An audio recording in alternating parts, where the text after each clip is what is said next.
Friends দেখতে পাচ্ছেন এটা আমার একটা ফোল্ডার, আর ফোল্ডারটাকে ওপেন করতে গেলে কিন্তু এখানে লেখা রয়েছে you don't currently have permission to access this folder. এখানে যদি কন্টিনিউতে ট্যাপ করি তাহলে এখানে তারা সিকিউরিটি সিস্টেম দিবে, আবার ক্লোজ লেখা চলে আসবে। কিভাবে করলাম, কেমন করে করলাম, চলুন সম্পূর্ণ ভিডিওতে দেখে নিই।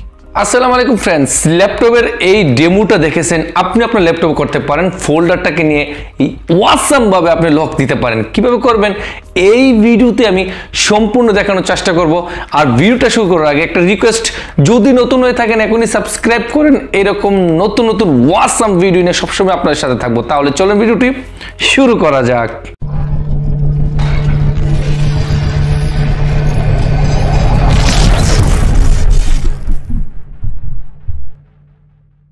স্ক্রিনে আপনাকে স্বাগতম। প্রথমেই আমি যদি ফোল্ডারটাকে দেখি তাহলে ফোল্ডারটাকে কীভাবে লক করবো। এখন যদি দেখেন ফোল্ডারটা আমি কিন্তু ডাইরেক্ট ওপেন করে ফেললাম। আর এটাকে লক করার জন্য আপনাকে সর্বপ্রথম কি করতে হবে, এটার উপরে মাউসের রাইট সাইডে ট্যাপ করতে হবে। করার পরে একদম নিচে প্রপার্টিস দেখতে পাবেন, আপনি প্রপার্টিসে একটা ট্যাপ করবেন। ট্যাপ করার পরে কিন্তু এরকমভাবে একটা ইন্টারফেস চলে আসবে।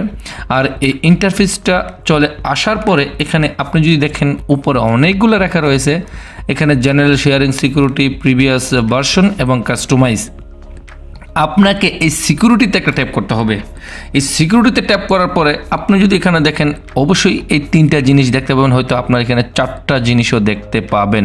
এখানে রয়েছে অ্যাডমিন, আপনার এই যে একটা দেখতে পারতেছেন এখানে মোহাম্মদ কাউসার, এই লেখাটা কিন্তু আমার এখানে দুইটা জায়গায় রয়েছে। ওকে, তো আমি এখানে মোহাম্মদ কাউসার যেটা, এটা হচ্ছে আমি ফুল অ্যাডমিন। আর অ্যাডমিনটা যে আপনি এখানে মোহাম্মদ কাউসার কীভাবে বুঝতে পারবেন, যদি না থাকে ক্রিয়েট করে নিতে হবে। আর কিভাবে ক্রিয়েট করবেন আমি প্রথমে এই মোহাম্মদ কাউসার ক্রিয়েট করার সিস্টেমটা দেখে দিচ্ছি। হয়তো আপনার ল্যাপটপে আছে, আপনি খুঁজে পাচ্ছেন না, তো কীভাবে পাবেন এটা পাওয়ার জন্য আমি আপাতত এটাকে সাইডে রেখে দিলাম। ফ্রেন্ডস এটাকে সাইডে রাখার পরে আমরা এখন চলে যাব মাউসের রাইট সাইডে ট্যাপ করব। করার পরে নিচে চলে যাব, একদম পার্সোনালাইজেস্টের মধ্যে একটা ট্যাপ করব।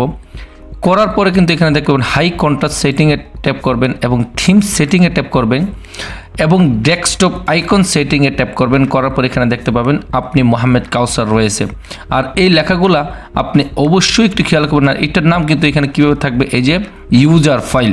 এই মোহাম্মদ কাউসার কিন্তু এটা ইউজার ফাইল। আপনি যদি এখান থেকে আনটিক থাকে তাহলে টিক দিবেন, দেওয়ার পরে অ্যাপ্লাই করে আপনি এখান থেকে ওকে দিয়ে দেবেন। দিলে আপনার এটা কিন্তু এখানে চলে আসবে।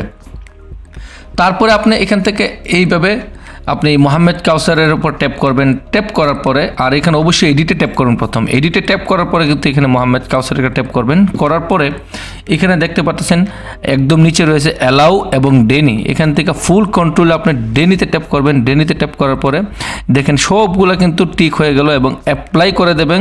এবং এখানে লেখা রয়েছে you are setting deny permission entry. আমি এখন এটাকে ওকে করে দেব এবং আবার ওকে করে দেব। এখানে ওকে করে কিন্তু আমি এখানে আপাতত শেষ করে দিলাম এটার কাজ। আর এখন যদি দেখেন এই যে এই নামে মিনহাজ নামের যে ফাইলটা রয়েছে, আমি যদি ট্যাপ করি দেখেন এই যে এখন কিন্তু হচ্ছে না। আর এখানে লেখা রয়েছে you did not correctly have permission to access this folder. Okay friends, তাহলে আর এখানে যদি আমি ট্যাপ করি কন্টিনিউ, দেখেন এখানে অনেক কিছু লেখা আসবে। তারপরে লাস্টে এখানে কী করবে, ক্লোজ। এখানে সিকিউরিটি ট্যাপ, তাই এখানে আমি ক্লোজে দিলে কিন্তু এটা চলে যাচ্ছে। অবাক একটা কাণ্ড, তাই না? একদম অবাক। এখন কথা হচ্ছে কিভাবে আপনি এটাকে ওপেন করবেন। এই ফাইলটাকে ওপেন করার জন্য ফ্রেন্ডস আপনাকে ডাইরেক্ট আবার এটার উপরে মাউসের রাইট সাইড ট্যাপ করে আবার চলে যেতে হবে এখান থেকে পারমিশনে আর প্রপার্টিসে গিয়ে আবার ওই সিকিউরিটিতে ট্যাপ করতে হবে এবং সিকিউরিটিতে ট্যাপ করে আবার এডিটে ট্যাপ করতে হবে। আবার এই মোহাম্মদ কাউসারের উপরে আবার ট্যাপ করতে হবে এবং আপনি এখান থেকে এই যে ডেনিতে সবগুলোকে আনটিক করতে হবে। যতগুলোকে আপনি টিক দিয়ে রেখেছেন সবগুলোকে আনটিক করবেন, ভালো করে চেক করে এবং অ্যাপ্লাইতে দেবেন। এবং অ্যাপ্লাইতে দেওয়ার পরে কিন্তু ওকে দিয়ে দেবেন এবং আবার ওকে দিয়ে দেবেন। দেওয়ার পরে কিন্তু দেখেন আগের মতন আমার এই ফোল্ডারটা কিন্তু ফিরে আসলো। যদি দেখেন একটু খেয়াল করে আমি যে ডাবল ট্যাপ করি আগের মতো কিন্তু সব কিছু ফিরে আসলো। দেখতেই পারতেছেন এরকমভাবে আপনি সবাইকে চমকে দিতে পারেন ফোল্ডার লক করে। অসংখ্য ধন্যবাদ ফ্রেন্ডস সম্পূর্ণ ভিডিওটি দেখার জন্য। এইরকম আবার নতুন কিছু নিয়ে দেখা হবে। কোনো কিছু জানার থাকলে কমেন্ট করতে পারেন। আপনার কমেন্ট অনুযায়ী আমরা ভিডিও তৈরি করে আপলোড করবো। আজকে পর্যন্ত নতুন কিছু নিয়ে আবার দেখা হবে। ততক্ষণ পর্যন্ত ভালো থাকেন। আল্লাহ হাফেজ।